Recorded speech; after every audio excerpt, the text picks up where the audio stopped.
We got weird lighting today. We got one light. Good morning.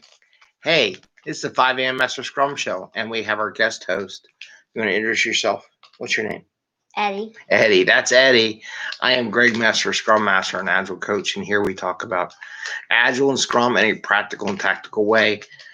Sometimes we talk about some off topics. I think we're going to talk a little bit off topic, but we're going to talk about working as a team and getting things done. Eddie has an idea what he would like to do on the show today. And we're going to do Fortune Cookie Friday. Yay! Right, Ed? Yeah. We're going to do 2 fortune cookies. Eddie wants to do one, and I'm going to do one. So we'll see how that goes. And what? Let's do one right now, and then we can do one at the end. Oh, you want to do one? We're going to do one early, and then we're going to do one at the end. Okay. So we do this. The idea is that you get value to your customer. You get it sooner, quicker. You get home to your family, your friends, and enjoy life, right? And have fun at work, too. It doesn't have to be all crazy. Fortune Cookie Friday. Yeah, look, we got Sean's like, yeah. All right, you're going to do yours first or mine first? You can do yours. I'm going to do mine first. Okay, so the fortune cookie. So Fortune Cookie Friday. Inside this plastic wrapper, inside a cookie, is a note from an Agile accountant. You know, those people that want you to do velocity and analyze it to death and measure everything and measure it once, measure it twice, measure it 5 times. So those are those Agile accountants. Dad, I don't think it's in the cookie. It's in the cookie. Oh, it fell out of the cookie. Oh, no. What kind of quality control? It fell out of the cookie, he says. He's very observant. Maybe Eddie should be a test engineer one day. So he's very observant that the message actually fell out of the cookie. They did such a good job that they missed the cookie. So here's the thingy. And there's the cookie. So it fell out of the cookie. All right. So what's the message say? I might have to take my glasses off here. If you live out your life, imagination. Hold on. If you live out your imagination, you will live out your potential. So, if you live out your imagination, you will live out your potential. So, that's pretty interesting. So, if you can imagine it and you live doing it, you will live up to your potential. Probably because you ran out of stuff in your brain, right? So, when do we ever get that? So, do we ever live up to our potential? My imagination goes crazy. It can be tough to get up to that. Okay. So, how is this Agile and Scrum like, Ed? If you live out your imagination, you live out of your imagination, you live out of your potential. So, if you dream it and you go for it, then you'll get your potential. So, the idea is if you visualize it, maybe that I did that and you already. do what you visualize, then you'll be there. So maybe setting goals. I did. You know. I set a goal. You set a goal? Mm-hmm. Okay.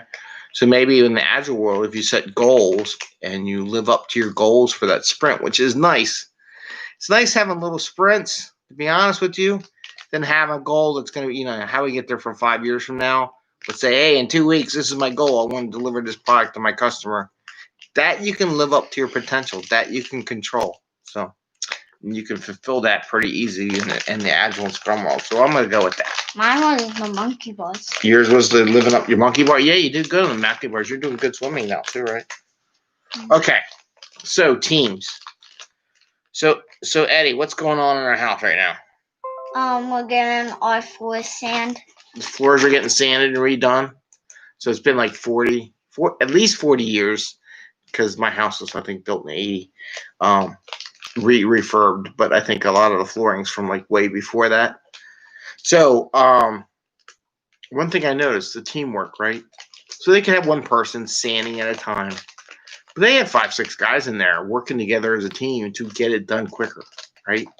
They're all working together on different aspects of it, but they knew what they do and they're helping to deliver the product in an earlier time. I think it only took them. They were done by about 2 o'clock, so it only took them 4 hours to do the sanding. It's like one person will go like over the night. Over the night, right? So over the night. So why am I bringing this up? So many times I see Scrum teams and the old way of doing work where one person did all the work on a particular story and it never got done, right? Having a team, breaking up the tasks among multiple people will get that work quicker to the customer for them to review. It may take a little bit more conversation, between the people, but you'll still beat it by a couple days in delivering it. It may seem like it takes a little longer, but you'll definitely get less than a couple days to get the product to your customer for them to review. So, like in most places, you can have a back end person do some database stuff at the same time. You can have your developer doing the front end stuff at the same time. Just know what the exchanges are. And your tester can do the same thing. You can have 3 people working on the same product line at the same time, and it gets done quicker. And where I see a lot of problems, like I see testers who wait until the development's completely done before they start developing their test procedures and how they want to do it. And that's just completely wrong. That's why things take so long. So that's what I'm going to talk about today. How the people work together, sanding our flooring, got it done faster than having one person do all of it all by themselves and take a couple days. You would think that would take a couple days, right, Ed? Yeah, a couple days. So they got it done in like 4 hours. So that's pretty good. Anyway, that's all I have for today. We're going to keep it short because kids got to go off to school. It was trash day. Took care of the trash. Took care of the priority items first. Got them done because it is trash day. Some days you just have to do it. But now, drum roll. All right, Eddie. We're going to do the second fortune cookie. Let's see if this one's any better. The first one was kind of hard. Okay. Open it up. So Agile accountants have delivered us a second fortune cookie for Eddie to open up today. And he needs to read it. He's going to read the Chinese part on the back. I bet you he didn't know he had to do that part. Chinese. All right, Ed. Open it up. Get the thing out. Break it in half. So I'm telling him how to do it. That's a bad Agile coach. Agile coach should not tell people what to do and how to do it. You give me a cookie? Thanks, Ed. So I can get the paper out. Yeah, you're going to eat all the cookie, aren't you? Yeah. Okay. Are you going to read the paper? Yeah. Okay. Wait, what? This side or I'll try to read it. No, you can't. Don't do it. Don't do it. You're going to offend somebody out there. What's it say? In the new year, a little gambling doesn't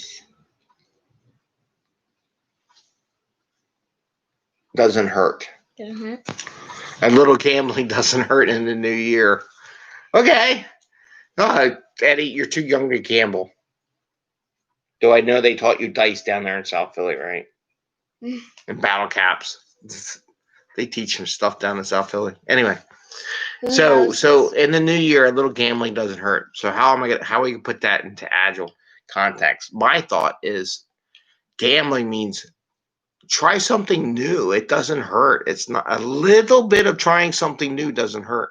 So when you do your retrospectives and people stay up on stuff, try something like a new technique, a new tool, a new way of doing something every sprint, because maybe it'll work. Maybe it won't work. I don't know. It might not work, but it might work. And if it does work, it'll help you over the entire lifetime of your project and your team. So so many people give up on stuff because they always think short term. It's like, well, it doesn't work. Okay, fine. But when you do find the one, just think about all the, every year, if you do 2-week sprints, there's 26 sprints. Like somewhere in there, you get some ideas that help you do things better.